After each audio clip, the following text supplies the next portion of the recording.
안녕하세요. 필로우 토크의 이성진입니다. 새해가 밝고 벌써 1월도 중반으로 가고 있네요. 다들 신년 계획은 잘 세우셨나요? 저는 친구들이랑 일본 야구 선수 오타니 쇼헤이 아시죠? 그 사람이 한다는 만다라트? 그걸 작성했는데 벌써 많이 실패했어요. 그래도 아직 꽉 찬 11달이 남아 있으니까 갓생 살아보려고 합니다. 2025년에도 열심히 살기는 했는데 출판사를 운영하려면 그것보다는 작년보다는 올해를 조금 더 열심히 살아야 할 것 같아요. 왜냐면 자리를 잡아야 하니까요. 네, 신년 계획과 포부와는 별개로 이 시기만 되면은 어쩔 수 없이 마음이 조금 느슨해지는 것 같아요. 개인적으로 업무? 업무적인 계획은 아니고 그냥 저한테는 이제 자기 개발이랑도 연결되어 있는 부분이긴 한데 안 읽은 웹소설 많이 보기가 계획 중 하나였거든요. 왜냐하면 제가 자꾸 읽었던 것만 읽는 거예요. 근데 가뜩이나 나이도 들면서 이제 트렌드도 좀 못 따라가기 시작했는데 보던 것만 보면은 계속 그 확증 편향 그것만 강해지다 보니까 좀 새로운 걸 많이 읽자 이게 제 목표거든요. 하지만 또 아는 맛이 맛있는 법이죠. 오늘은 이미 아는 분도 있으실 작품에 대해 얘기해 보려고 합니다. 작년 이맘때 출간되었던 가다 작가님의 모아장의 연애인데요. 본편을 읽으신 분들께는 반가운 소식일 것 같아요. 모아장의 연애 외전 출간을 알리기 위해서 녹음실에 들어왔거든요. 작품에 대해 전혀 모르시는 분들도 계실 테니까 먼저 제목에 대해서 설명을 좀 해보자면 모아장은 모쏠, 아다, 가장의 줄임말입니다. 맨 처음에 그러니까 작가님과 제가 작품을 이제 기획해 나가는 단계에서는 그런 초기 단계의 제목은 이렇게 제 입으로 말하긴 그렇지만 천박하고 뭐 속된 느낌의 제목은 전혀 아니었어요. 오히려 단정하고 좀 다정다감한 느낌이었거든요. 제목은 제가 작가님께 작가님, 우리 한번 어그로를 끌어보죠 하면서 바뀌게 되었습니다. 그때 이제 후보군들이 몇 개 있었는데 작가님께서 피디님, 이게 전부 다 제목인 거죠? 이렇게 물어보신 게 기억납니다. 믿기 힘든 현실을 부정하고 싶으셨던 걸까요? 하지만 이게 나예요, 작가님. 이게 바로 당신이 선택한 PD입니다. 솔직히 이 작품 작업은 작가님 덕분에 순항할 수 있었고요. 제가 만약에 작가님이었다면 그런 정숙한 제목에서 갑자기 모아장의 연애, 못쏠하다 가장 딱 들이밀어버리면 이 PD 뭐지? 나 이 PD랑 감성이 좀 안 맞는데? 할 수도 있었을 것 같아요.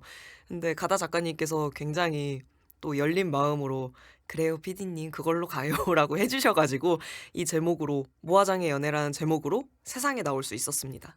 작품 제목이 변경되면서 그 소기의 목적이죠. 어그로는 나름대로 끌었던 것 같아요. 왜냐면 베댓에도 제목이 함정이다라는 긍정적이라고만은 볼 수 없지만 그래도 제목을 언급하는 독자님이 계신 걸 보면은 어그로는 잘 끈 것 같습니다.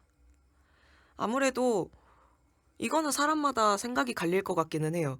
근데 저로서는 웹소설은 상업소설이기 때문에 긍정적이든 부정적이든 간에 일단 독자들의 시선을 끌 수 있다면 그걸로 저는 일단 반은 했다고 생각을 하거든요.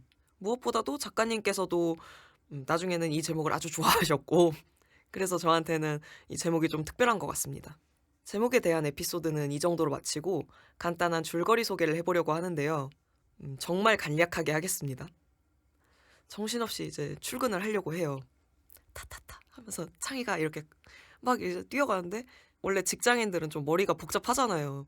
집안일도 신경 써야 되고 또 회사 일도 개빡치는 일밖에 없고 거기다가 창희가 어떤 사람이냐면 부모가 없어요. 부모님이 안 계신데 자기랑 같은 처지의 동생들이 여럿 있거든요. 그래서 요즘 걔가 나한테 왜 그럴까?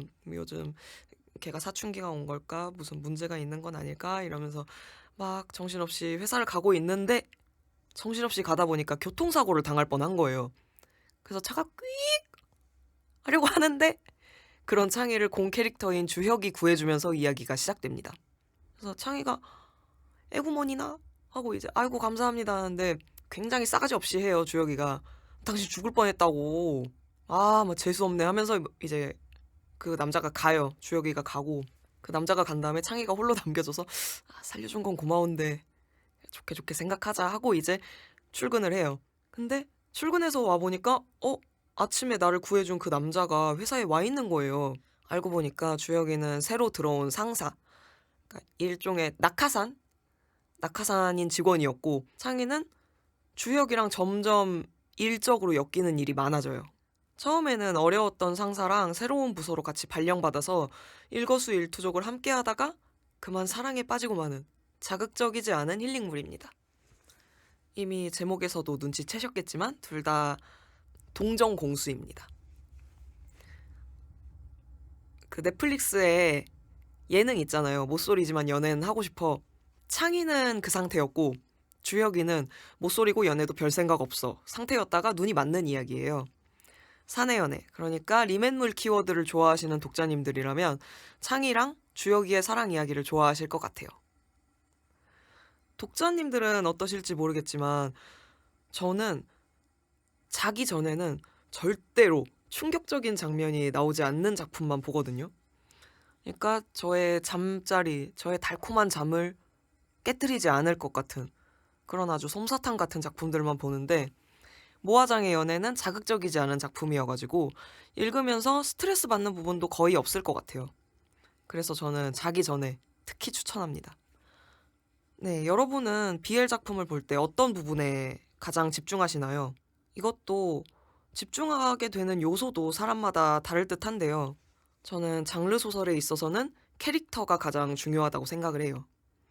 일단 인물들한테 정이 붙어야 이 작품을 계속 더 볼지 말지를 결정할 수 있는 것 같거든요. BL 소설을 볼 때 흔히 공편애, 수편애 둘 중 하나를 선택이라고 또 할 수 있겠지만 어쨌든 그 양자택일을 하게 되더라고요. 저는 모아장의 연애에서는 수 캐릭터인 창희에게 마음이 갔어요. 상황이 잘 따라주지 않을 때도 특유의 선한 느낌으로 일상을 꾸려나가는 게 우리 주변의 보통 사람 같은 느낌이어가지고 얘는 뭔가 마냥 바보처럼 착하지만은 않고 근데 악한 부분은 하나도 없어가지고 저한테 있어서는 편안함이라는 키워드를 굉장히 특화한 그런 인물이라고 느꼈어요. 왜냐면 장르 소설에서는 어딘가 유별난 사람이 나오기 마련이고 모아장의 연애에서도 주혁이 캐릭터가 사연이 꽤 딥한 편이거든요. 근데 그런 사연을 창이라는 인물이 그걸 중화해 준다고 느꼈습니다.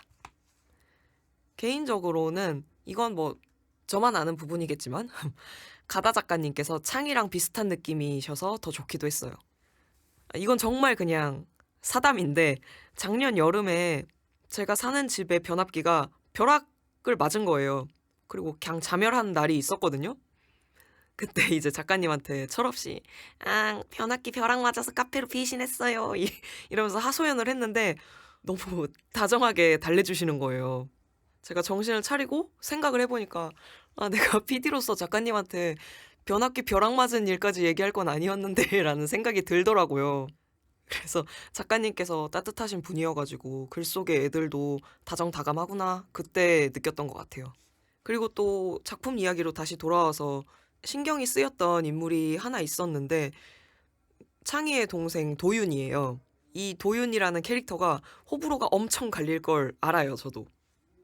왜냐면 창희는 동생이라고 생각을 했는데 도윤이는 창희를 사실은 그런 성애적인 감정으로 보고 있었거든요. 그런 부분이 몇몇 독자님들한테는 제가 왜 저래? 그리고 싫다는 사람한테 왜 자꾸 자기 감정을 강요하지? 이렇게 느껴질 수도 있을 것 같거든요. 근데 저는 편집자니까 작품을 한 서너 번 볼 수밖에 없잖아요.